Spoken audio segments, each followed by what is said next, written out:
ارحم الراحمین صلوات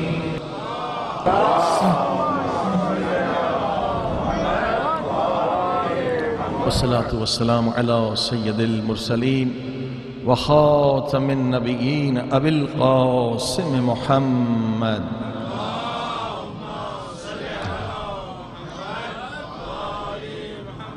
وآلہ الطیبین الطاہرین المعصومین اما بعد بسم اللہ الرحمن الرحیم یوم ندعو کل اناس بامامہم صلوات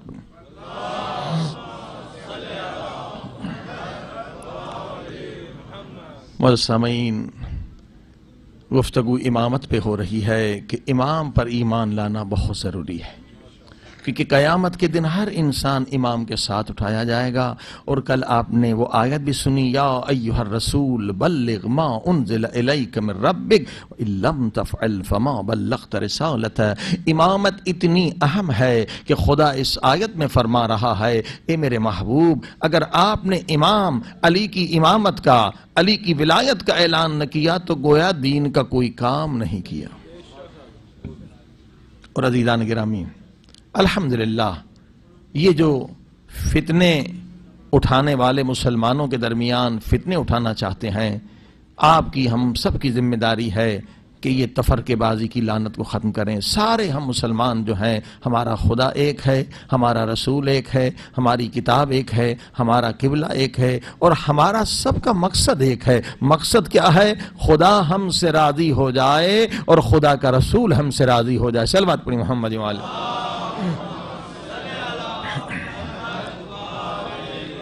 لہذا یہ غلط جھوٹا پروپیگنڈا ہے شیعوں کے بارے میں بھی، سنیوں کے بارے میں بھی، کہ شیعہ اصحاب کو نہیں مانتے۔ ہر روز ہم اعلان کر رہے ہیں، جن پیارے پیارے صحابیوں نے اپنی جانوں کو فدا کیا، اپنے مال کو فدا کیا، اپنی اولاد کو فدا کیا، ہم ان کے قدموں کی خاک چومنے کے لیے تیار ہیں۔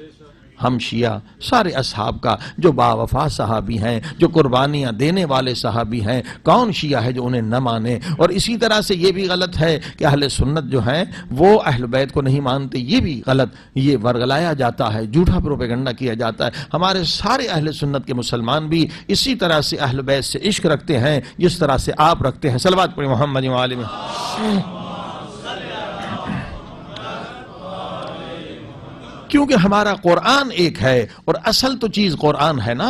قرآن میں سارے اصول بتائے گئے ہیں۔ اہل بیت کے بارے میں بھی جو مودت کی آیت ہے وہ آج بھی موجود ہے، اور سارے مفسرین نے یہی لکھا جب یہ آیت نازل ہوئی، قُلْ لَا أَسْأَلُكُمْ عَلَيْهِ أَجْرًا إِلَّا الْمَوَدَّةَ فِي الْقُرْبَى۔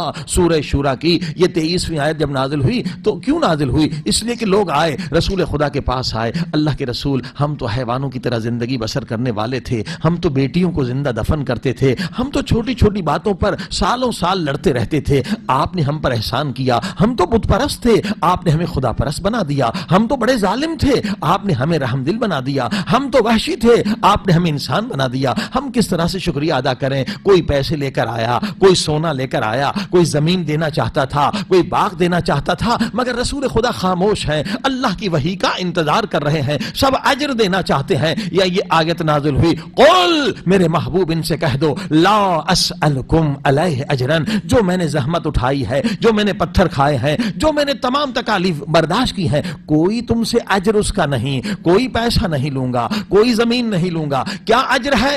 الا المودۃ فی القربى، میرے قرابت داروں سے مودت یعنی محبت کرو۔ صلوات پڑھیں محمد۔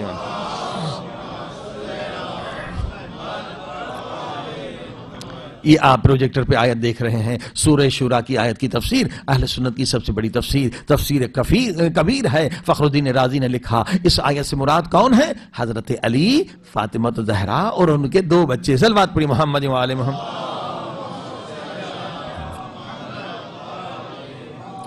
اسی طرح سے جو تفسیر آپ دیکھ لیں گے ان سارے تفاسیر میں یہ تفسیر ابی سعود ہے وہ بھی لکھتے ہیں اس آیت کے مراد کیا ہے پنجتن پاک. تفسیر قرطبی نے بھی لکھا, یہ ساری اہل سنت کی تفاسیر ہیں. تفسیر ابن عربی بہت بڑی تفسیر ہے, انہوں نے بھی لکھا اس سے مراد جو ہے کون ہے, اہل بیت ہیں. اور امام حسین کے دوسرے بچے بھی انہوں نے لکھا, وہ بھی یعنی 12 کے 12 امام جو ہے اس سے مراد ہے. تفسیر ثعلبی نے بھی لکھا اس سے مراد پنجتن پاک ہے.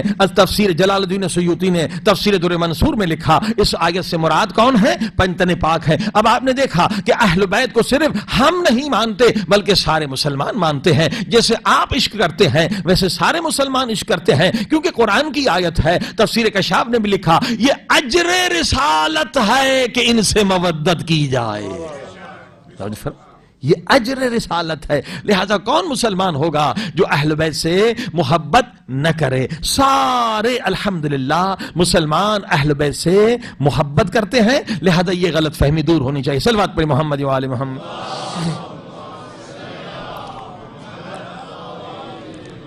اب بعض لوگ یہ سمجھتے ہیں کہ ہم شیعہ حضرات ہی صرف حضرت علی کی شان کو بیان کرتے ہیں اور اہل سنت کے لوگ نہیں بیان کرتے. یہ بھی ایک غلط فکر ہے, غلط پروپیگنڈا ہے. جیسے آپ اہل بیت کی شان, علی علیہ السلام کی شان بیان کرتے ہیں, اسی طرح سے اہل سنت کے بھائی بھی حضرت علی کو مانتے ہیں, شیر خدا مانتے ہیں, ہاں اپنے رسول کے بھائی مانتے ہیں, رسول خدا کا بہت نزدیک ترین دوست مانتے ہیں, مولا مانتے ہیں. ایک آیت میں آپ کو دے دوں, یہ سورہ بقرہ کی آیت ہے, 153 اس کا نمبر ہے, یا ایھا الذین آمنوا استعینوا. اب اس کے بارے میں یہ تفسیر در منصور والا کیا خوبصورت فضائل لکھتا ہے. کیا لکھتا ہے کہ رسول خدا نے فرمایا قرآن مجید کے اندر جہاں جہاں یہ آیت آئی ہے نا کہ یا ایھا الذین آمنوا, کیا مقصد, اے صاحبان ایمان. جہاں جہاں قرآن میں کتنی مرتبہ آیا ہے, شمار کریں تو پتہ چلے گا, بہت زیادہ آیا ہے. یا ایھا الذین آمنوا,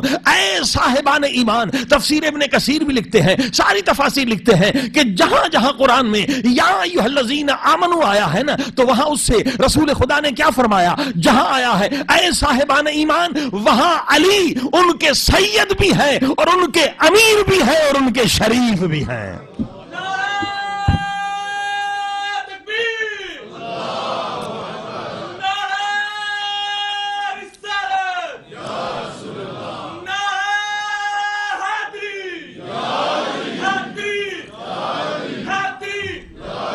اب بتائیے کتنی آیتیں یہ ساری حضرت علی کی شان میں ہو گئی ہیں.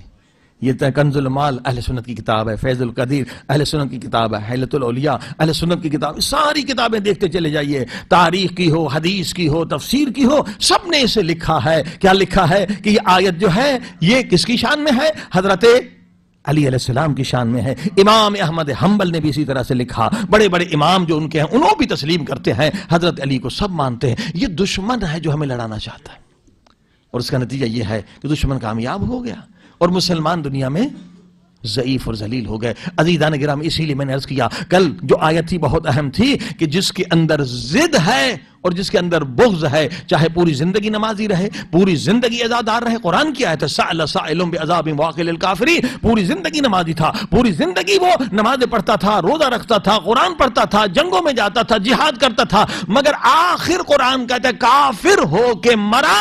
کیوں؟ اس لیے اس کے اندر بغض ہے اور اس کے اندر ضد ہے. بغض اور ضد کی نجاست کو نکالنا واجب ہے, ورنہ موت جو ہے ایمان پر نہیں ہوگی. وَلَا تَمُوتُنَّ إِلَّا وَأَنْتُمْ مُسْلِمُونَ. اور یہ بغض کا بیج اور جہالت کا بیج جو ہے نا, یہ پاکستان انڈیا میں بہت زیادہ ہے. یعنی برصغیر میں دنیا میں دیکھیں گے بغض اور ضد والے آپ کو یا پاکستان ہندوستان میں زیادہ ملیں گے یا عرب ممالک میں زیادہ ملیں گے. صلوات پڑھی محمد و آل محمد. چھوٹی چھوٹی چیزوں پر ضد کرنا, چھوٹی چھوٹی چیزوں پر بغض کرنا اور لڑنا, یہ سب وہی جہالت, ابو جہل کی جہالت آج بھی بہت سارے عربوں میں پائی جاتی ہے کہ حق کو تسلیم نہیں کرتے, دلیل کو نہیں مانتے. وہی حالت جو ہمارے پاکستان ہندوستان کا ہے, چھوٹی چھوٹی چیزوں پر لڑتے رہتے ہیں, جھگڑتے رہتے ہیں. فائدہ کس کو ہوتا ہے؟ شیطان کو ہوتا ہے اور شیطان والوں کو ہوتا ہے. صلوات پڑھی محمد و آل محمد. اور عزیزان کرام, اصل کیا ہے, میں نے عرض کیا کہ دو خطرناک فرقے ہیں جو انڈر گراؤنڈ چلے گئے اور دونوں کو حضرت علی علیہ السلام نے قتل کیا. ایک خارجی جو حضرت علی سے بغض رکھتے ہیں, جو علی سے بغض رکھے وہ منافق ہے. قرآن کی آیت اہل سنت نے سب نے لکھا, اور ابھی آپ سنیں گے رسول خدا نے کہا علی منی وانا منہ، علی مجھ سے ہے اور میں علی سے ہوں، جو علی سے بغض رکھتا ہے وہ مجھ سے بغض رکھتا ہے، جو علی سے محبت رکھتا ہے وہ مجھ سے محبت رکھتا ہے۔ بہت ساری احادیث ہیں جو انشاءاللہ ٹیلی ویژن پر سارے ریفرنس آتے چلے جائیں گے کہ رسول خدا نے فرمایا جو علی سے بغض رکھتا ہے یا علی کو جو برا بھلا کہتا ہے وہ اسلام سے خارج ہو جاتا ہے۔ یہ خارجی اسی لیے کہتے ہیں کہ اسلام سے خارج ہیں، علی علیہ السلام کو یہ برا بھلا کہتے ہیں۔ اور دوسرا فرقہ کون سا ہے؟ دوسرا فرقہ نصیری ہے، جو علی کو خدا مانتے ہیں، وہ بھی شرک کرتے ہیں، وہ بھی اسی طرح